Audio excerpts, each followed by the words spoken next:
Welcome to the deep dive. Today we're hitting way back, mid-16th century and far east from London, right into Central Asia.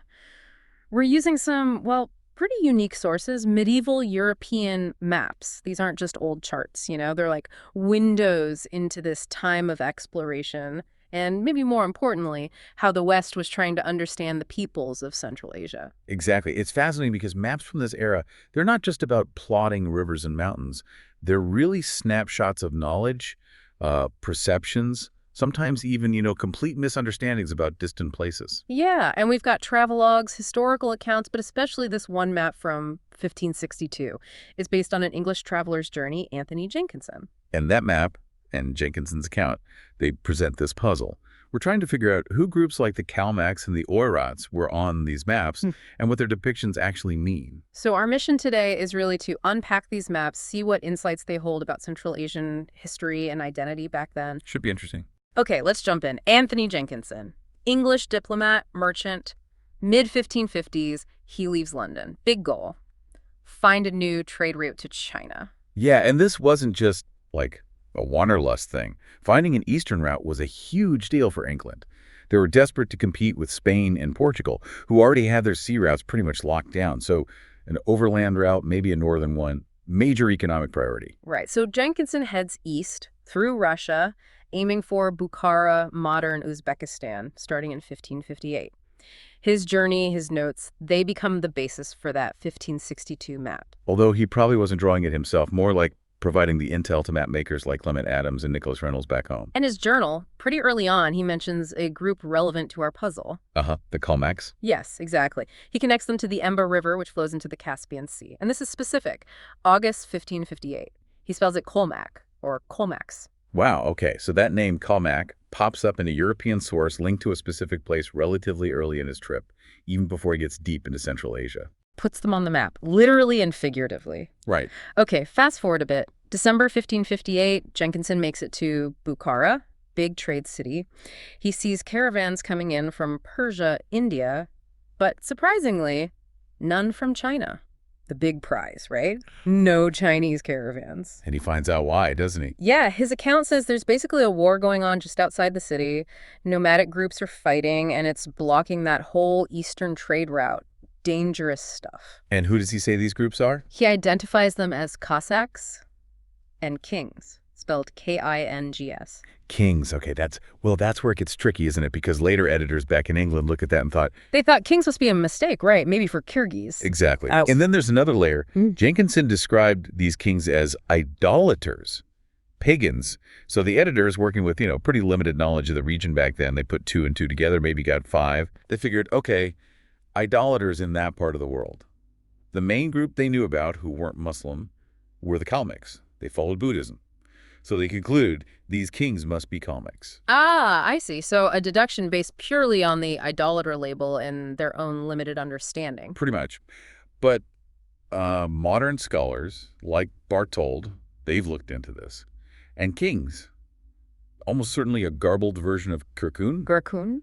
Yeah, the Mongol singular for Kyrgyz. So Jenkinson probably did encounter Kyrgyz, or at least that's who his informants meant. Okay, so the attackers were likely Kyrgyz.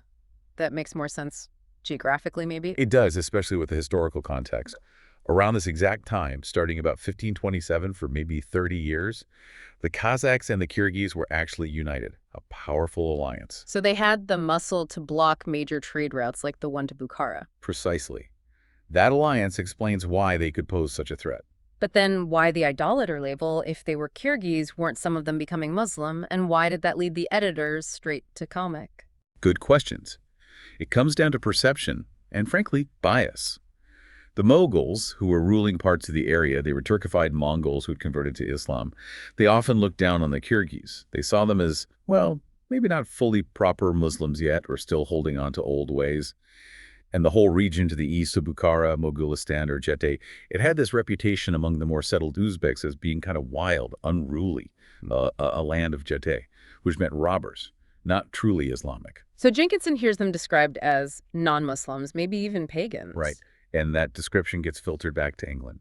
The editors there, knowing the Kalmyks primarily by reputation as this significant non-Muslim group in Central Asia, made that connection. It was logical based on their info, but ultimately wrong about who Jenkinson actually saw fighting near Bukhara. Fascinating how layers of perception and limited knowledge can create these historical puzzles. Okay, so if the Bukhara attackers were Kyrgyz, where are the Kalmaks and the Oirats in all this? Jenkinson mentioned Kolmaks earlier, and the map labels a whole region Kalmak. Right, this is where we need to talk about the Oirats. They're Western Mongol tribes, originally from way up north near the Yenisei River in what's now Tuva. They started migrating west towards modern Xinjiang centuries earlier, around the 13th century. And they became pretty powerful for a while. Very powerful. Mid-15th century, they had this massive, though short-lived empire, covered a huge area. But things changed. Internal fighting, pressure from other groups like the Mongols, Uzbeks, and, the Kyrgyz. By Jenkinson's time, the mid-16th century, the main Oirat groups had been pushed back. They were generally further north and east, more towards southern Siberia and maybe parts of Xinjiang, but less active right near Bukhara. So the maps showing Kalmak in that northern eastern area kind of fits with where the Oirats were. It does, generally. But then, how does the name Kalmak connect to the Oirats? That's the key. Oh. Kalmak itself seems to be an older name, possibly Turkic or Uyghur origin, maybe initially a place name. And its location on maps actually shifts over time, moving southwards. Now, here's the crucial part.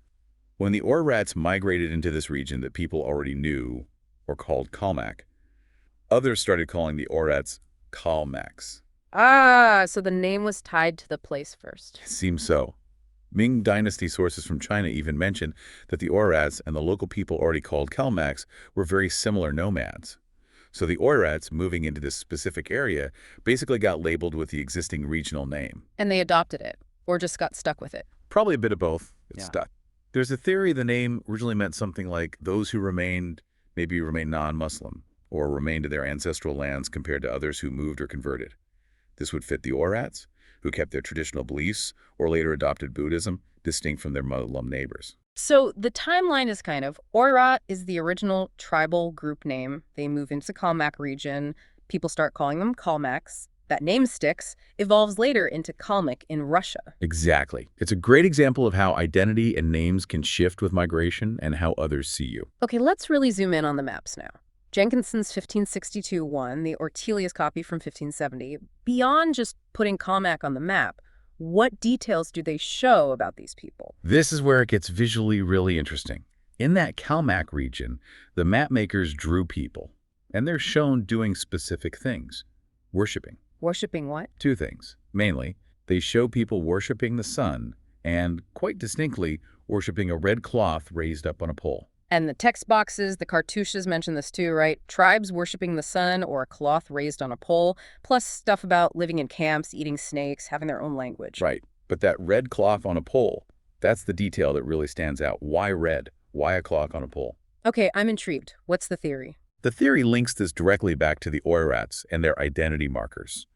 Remember, they became powerful in the 15th century. Sure. They needed something to visually set them apart. They adopted this distinctive red brush or tassel worn on their hats.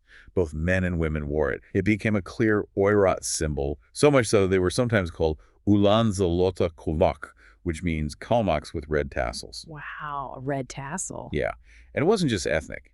When the Oirats started adopting Tibetan Buddhism, especially under leaders like Isin Khan around that time, the red tassel likely took on religious significance too. Red's an important color in Buddhism. It marked them ethnically and religiously. And maybe set them apart from non-Oirat groups in the area who didn't wear it? Exactly. And where did they get the idea? Possibly from the earlier Mongol Yuan dynasty in China. Yuan officials wore red tassels. Isin Khan was known to adopt Yuan imperial styles. He even tried to claim the title of Khagan. So the map showing worship of a red cloth on a pole, you're saying that's likely a representation of the Oirats' red tassel identity marker, capturing their ethnic and maybe religious identity. That's a very strong possibility. It makes sense of an otherwise quite strange depiction. The sun worship might just represent other local beliefs shown alongside the Oirats. That's incredible visual storytelling on a map. Okay, there's another detail I noticed below that worship scene. It looks like a procession, maybe a caravan. The Ortelius map makes it look more like an army. Yes, that depiction of movement, This is potentially another layer of amazing historical accuracy, even if accidental, How so? because chronologically and geographically, it lines up perfectly with a major Oirat migration that was happening right around Jenkinson's time, the mid-16th century. Remember Ism Khan? After he died, his grandsons, who'd actually been raised Muslim by their Mughal mother, interestingly led a large group of Oirats south. South from that Kalmak region. Exactly, towards Mughalistan, so modern Xinjiang. They migrated west and south, probably through tough mountain passes like the Mutsart Pass and the Tian Shan. We actually have historical chronicles that mention this. Like what? The Tariki-Rashidi, for example, written by a cousin of Babur, the founder of the Mughal Empire in India.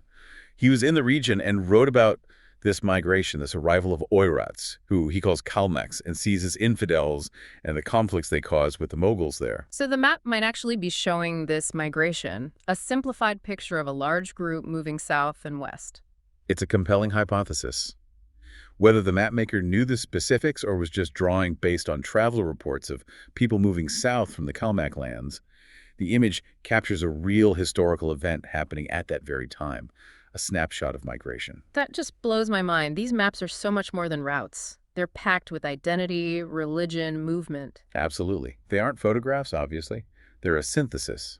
Information from travelers like Jenkinson, filtered through local informants, mixed with existing European knowledge, maybe some guesswork, and definitely shaped by the mapmaker's own cultural and religious perspectives. You mentioned religious perspectives influencing things. Yeah, definitely. You see it in written sources, too. Muslim writers from the period, like Elvia Chalabi, often describe the Kalmaks not just geographically, but religiously. They're seen as these distant non-believers, maybe even suffering because they aren't Muslim. That kind of bias can absolutely color the descriptions passed on to Europeans and influence how they're depicted. Are there other little details or names on the map that hint at this mix of information? A few things catch the eye. Near the Kalmak region, there's a place labeled Baida. Baida. Yeah.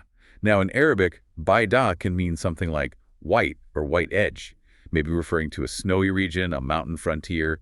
It's just speculation. But having a Turki-Kur name like Kalmak next to a potentially Arabic-derived name like Baida shows that mix of linguistic influences feeding into the map. And old names sticking around, too. Oh, definitely. Like the fact that the whole area around Bukhara is still labeled Bactria on this mid-16th century map. Bactria, like the ancient Greek kingdom. Exactly. Thousands of years after that kingdom existed, the name persists on the map. It shows how place names can have incredibly long lives and act like historical breadcrumbs. You also see other intriguing, somewhat mysterious names like Lukomori, somewhere off in Siberia, and mentions of the Shibi Mountains. It just shows how much was still unknown or vaguely understood about these vast regions to the north and east. This has been, well, it's completely changed how I'll look at an old map again. They're not just static drawings. They're these incredibly layered historical documents. We really are. They capture geography, sure, but also identity, belief, migration, and the messy, fascinating ways cultures perceived each other across vast distances. It's been fantastic digging into this. Thank you for walking us through it. My pleasure. It just highlights how much you can find if you look closely at these sources, seeing them as this blend of observation, hearsay, interpretation, and history all rolled into one. So for you listening, what part of this deep dive really jumped out? Was it the kings becoming Kyrgyz? Or the idolater label leading to the Kalmyk idea? Or maybe the meaning packed into that symbol of the red tassel? The idea that a whole migration might be sketched onto a map from 500 years ago. Lots to think about. Definitely. And here's a final thought to take away. Think about the maps we use constantly today. Digital maps, satellite views, political maps. How might they be shaping perceptions, embedding biases, or capturing details that future historians will look back on? What stories, intentional or not, are our maps telling about us and our world right now? Something to consider.